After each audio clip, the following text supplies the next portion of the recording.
Hola, buenas tardes o buenos días, dependiendo cuándo estén viendo esta clase. Les comento que continuamos con la unidad 3. Vamos a hablar en este caso del texto, la sociedad civil y la sociedad de la información, lo local como eje de convergencia. Esta es una clase que se va a dividir en dos partes, así que vamos a tratar este texto de Florencia del Giso y Adrián Rosengartz. Y vamos a empezar ahora con la parte 1 y en la próxima clase continuamos con la parte 2. El texto empieza con una introducción acerca de paradigmas que no se relacionaban. Como ustedes saben, los paradigmas son modelos de ciencia o modelos de resolución de problemas. Los autores nos van a hablar de que, llegados al siglo XXI, vemos el cruce de dos caminos que antes no se cruzaban.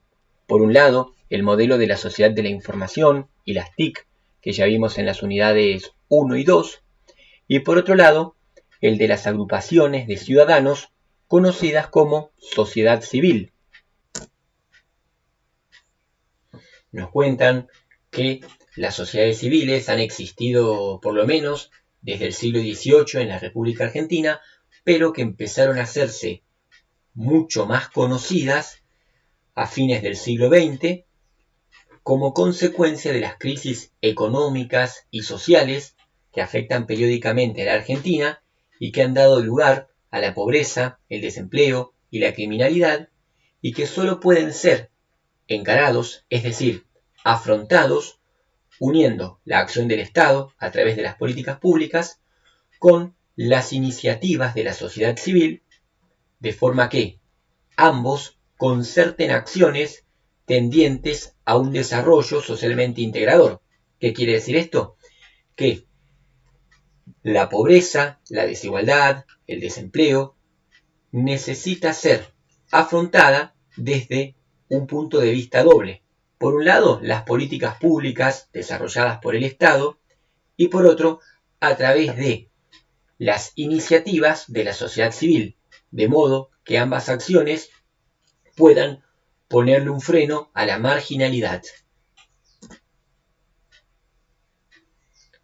Acá tenemos un mapa que se le llama Mapa de la Marginalidad Social y nos muestra cómo se distribuyen los pobres crónicos en Argentina. ¿Qué quiere decir pobres crónicos? Se trata de un sector de la población que tiene menor probabilidad de salir de la pobreza aún en periodos de crecimiento económico.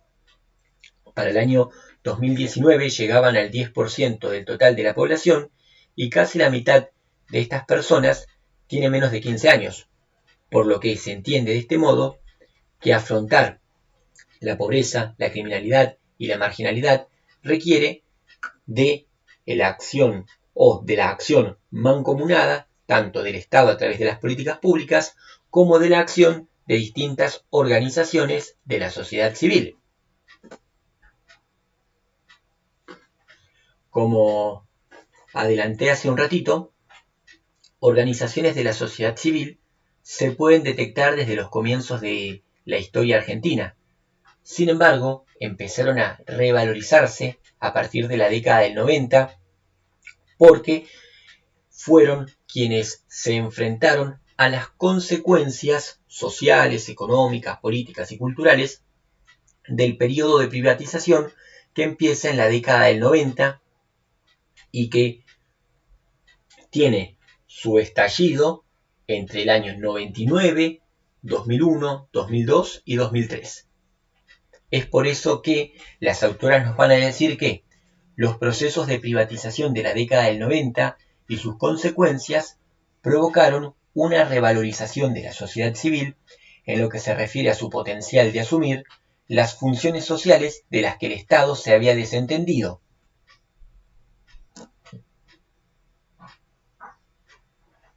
Y a todo esto se nos viene la pregunta, ¿pero qué tiene que ver la sociedad de la información y las TIC con los movimientos u organizaciones de la sociedad civil?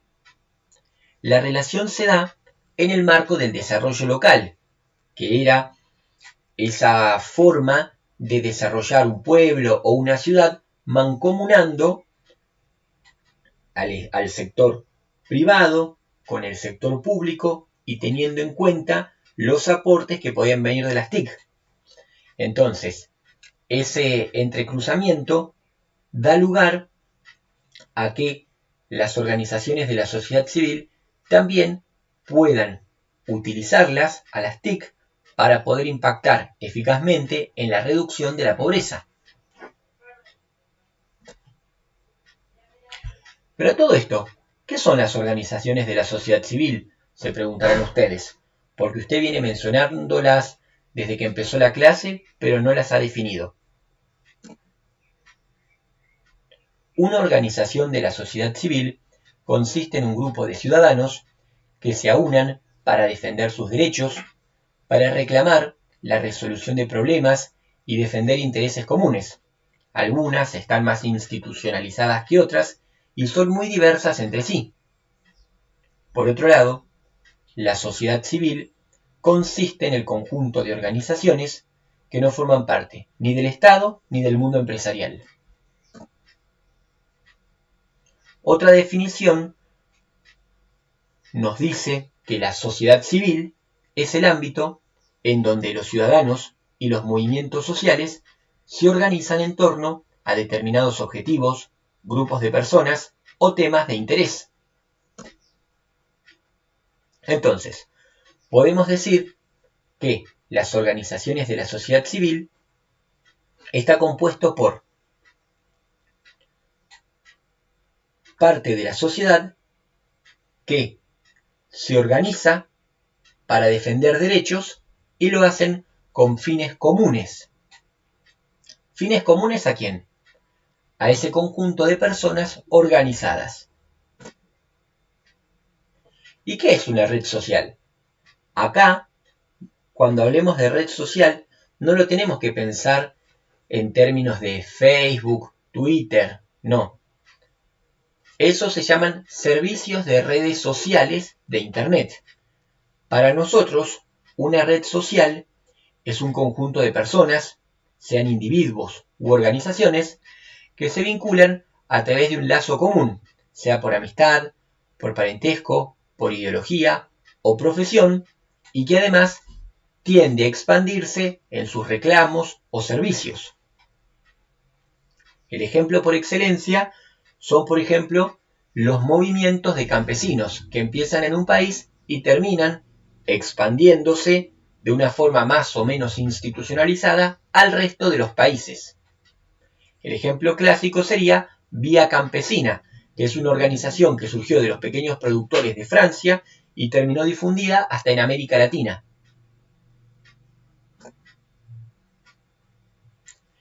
¿Y cómo se diferencian de los partidos políticos? Las organizaciones de la sociedad civil se diferencian de los partidos políticos con los que interactúan en el marco de la democracia, en tanto que a las organizaciones no les interesa ocupar el poder del Estado, pero sí obtener influencia en el gobierno para que las decisiones que tomen beneficien a sus intereses y a sus asociados. ¿Y por qué se les dice tercer sector? Porque están ubicadas entre el sector gubernamental, el gobierno, y el sector privado, que son las empresas. Estas organizaciones trabajan para fines colectivos, es decir, no benefician a una sola persona, sino al conjunto de sus miembros, son autónomas justamente porque no dependen del Estado ni de empresas y no tienen fines de lucro, es decir, que no buscan repartir una ganancia o una pérdida entre las personas que la conforman.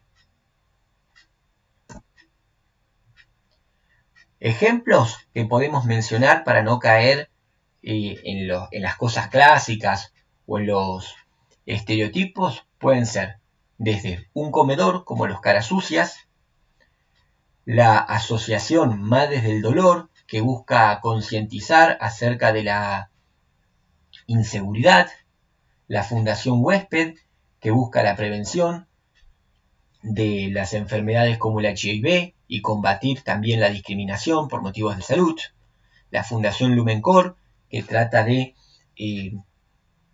reorganizar o encontrarle un cauce a la vida de las personas en situación de calle, ayudarlas a comer, tiene comederos propios, también tiene refugios.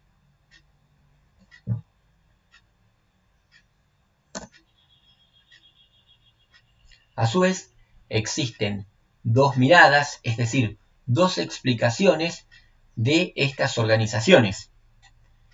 La primera nos dice que estas redes sociales surgen como una contención de la pobreza.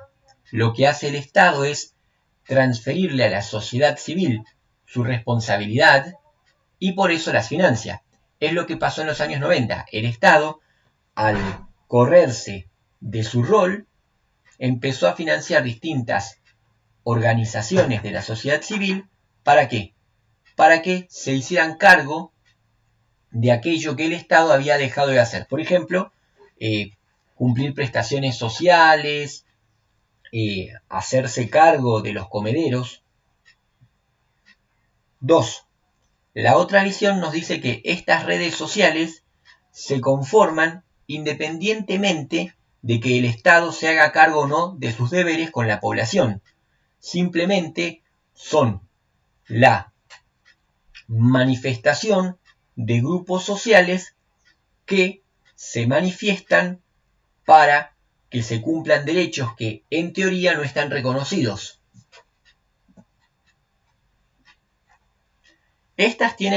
Las organizaciones de la sociedad civil tienen características, pero vamos a decir que estas características son un tipo ideal. ¿Qué queremos decir con que sean de un tipo ideal?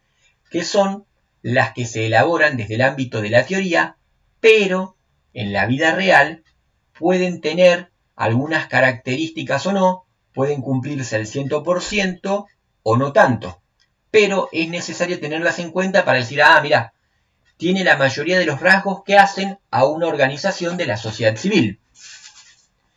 ¿Y cuáles son estas características o rasgos? Bueno, estas características o rasgos son las siguientes. Persiguen fines colectivos o sociales.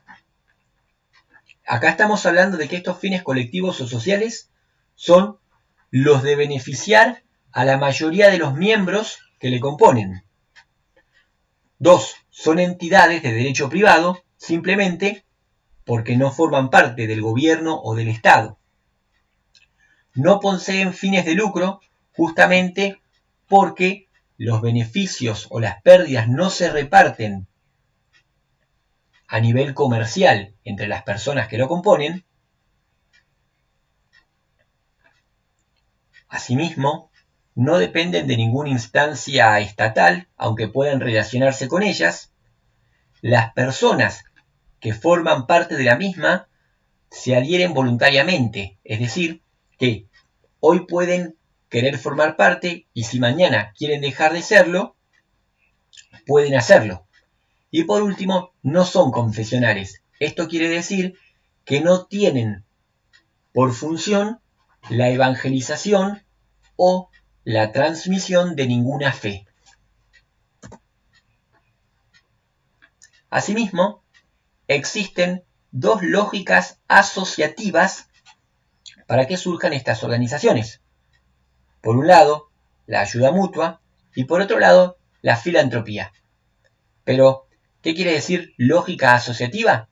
Lógica asociativa son las razones por las cuales existen. Por un lado, y vamos a decirlo muy rápidamente, la ayuda mutua es el beneficio entre los miembros que forman parte de esa agrupación, sea porque no se sienten reconocidos, sea porque hay un derecho que les compete a un grupo de personas y no es respetado, o porque tienen un reclamo en común y se juntan. ¿Para qué? En grupo, para que en número, para que en masa pueda su reclamo ser oído.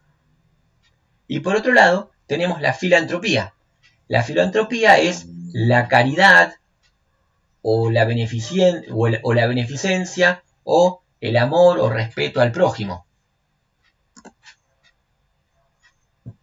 Vamos a empezar con la ayuda mutua.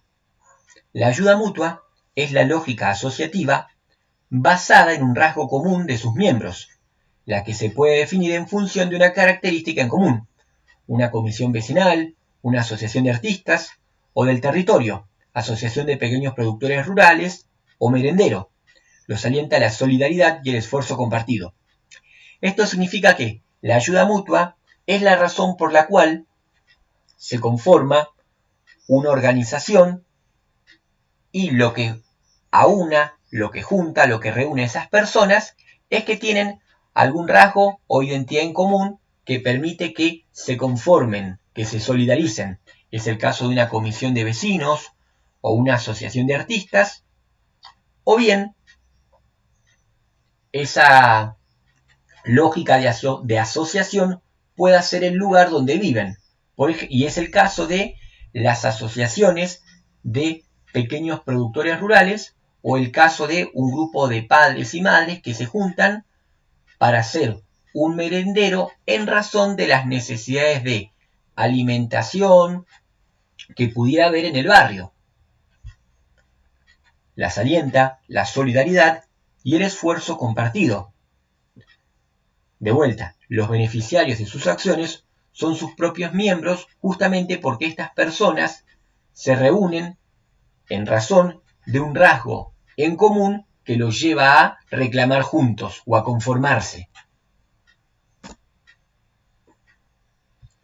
Si quisieran ver un ejemplo, podrían pensar en los Productores Unidos de Santiago de Liniers, que es una asociación de afinidad surgida de la lógica asociativa de la ayuda mutua.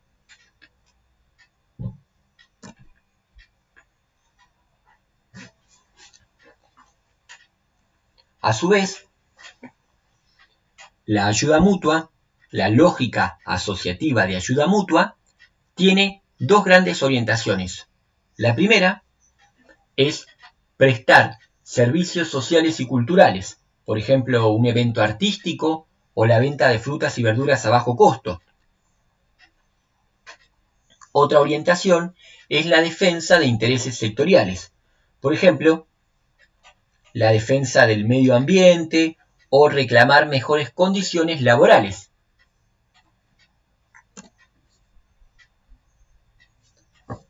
Lógica filantrópica.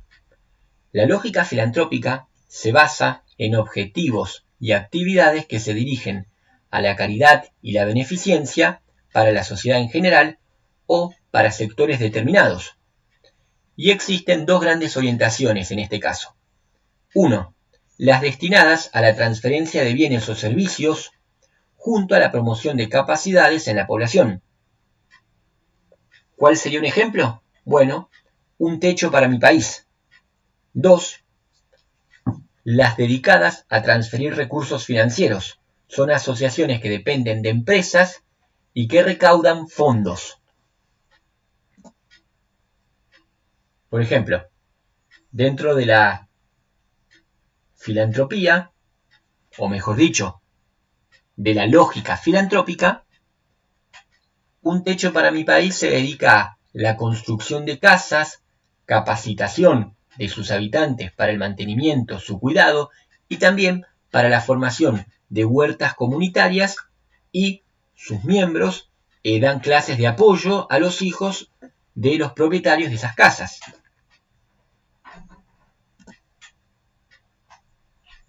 A su vez, las organizaciones de la sociedad civil las podemos clasificar en 4 tipos. La primera son las asociaciones de afinidad.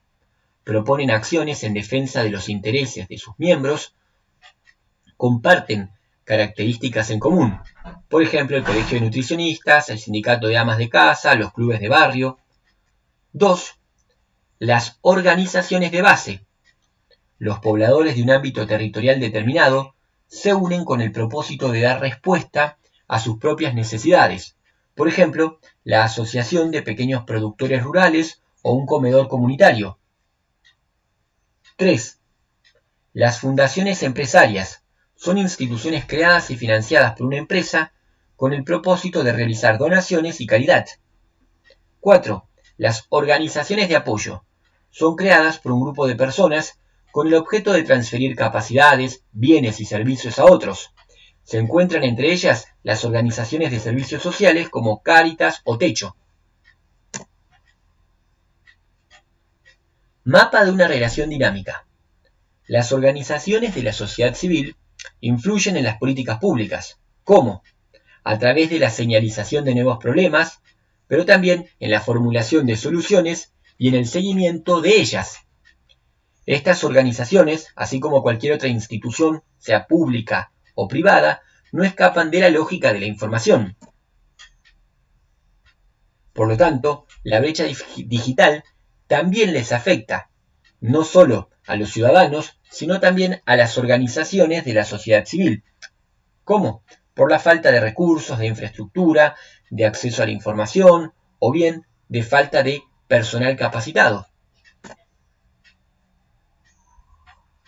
Al tratar de analizar las relaciones que se dan entre la sociedad civil y la sociedad de la información, se presenta un mapa complejo simplemente porque hay distintas organizaciones de la sociedad civil, algunas más institucionalizadas que otras, unas con mejor personal o miembros más capacitados, mejor dicho, otras porque tienen mejores vínculos con el mundo empresarial y otras porque tienen mejores vínculos con el ámbito público. Por eso es un mapa complejo. Y a su vez nos surgen dos preguntas que iremos respondiendo, la primera en esta clase y la segunda en nuestro próximo encuentro. La primera nos dice, ¿cómo la sociedad de la información ha transformado o puede transformar el sector de estas organizaciones? Y la segunda es, ¿cómo estas organizaciones de la sociedad civil pueden participar y ser actores en el desarrollo de la sociedad de la información? A la primera pregunta se responde con el aprovechamiento del carácter contracultural de Internet. Se puede relacionar el aspecto contracultural de Internet, el modelo de sociedad en red y las posibilidades de incorporar las TIC al fortalecimiento de la sociedad civil, a la defensa de los derechos ciudadanos ante la falta de respuestas del Estado, la construcción de nuevos espacios democráticos y a dar respuesta a necesidades vinculadas a las demandas de información, como a través del derecho a la información que tiene carácter constitucional. Como señala la autora Susana Finkelevich, las redes ciudadanas, además de utilizar Internet como una herramienta para el desarrollo, también son un nuevo tipo de asociación en la era digital, una nueva entidad que pone en red a las organizaciones de barrio, pueblo o ciudad. ¿Qué significa esto? Que por un lado ya sabemos lo que son las redes sociales o redes ciudadanas. Pero también, si estas redes sociales o ciudadanas son capaces de apropiarse de Internet y las TICs, van a formar una nueva organización en el sentido de que ya no va a estar limitada a la geografía del barrio, del pueblo y la ciudad, sino que van a poder extenderse el barrio con el resto del pueblo o con el resto de la ciudad.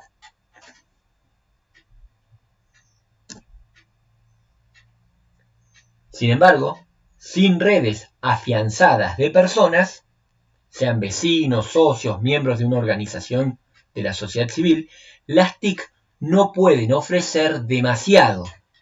Es decir, solo con la voluntad de querer hacer un cambio no basta. ¿Por qué? Porque sin Internet, sin TICs, no puede haber contactos con otras organizaciones que hayan tenido experiencias positivas al respecto. El poder de las TIC en relación a las organizaciones de la sociedad civil y en el marco de la SIC reside en que les permiten a sus miembros la conexión con otras asociaciones, mejorar su administración interna, capacitarse, comunicarse más eficientemente con otros actores sociales y aunar sus reivindicaciones en el marco de reclamos mayores. Bien, hasta acá terminamos nuestra primera clase, así que nos estamos viendo. Cualquier cosa, manden preguntas al mail o al grupo de WhatsApp que tenemos. Nos vemos.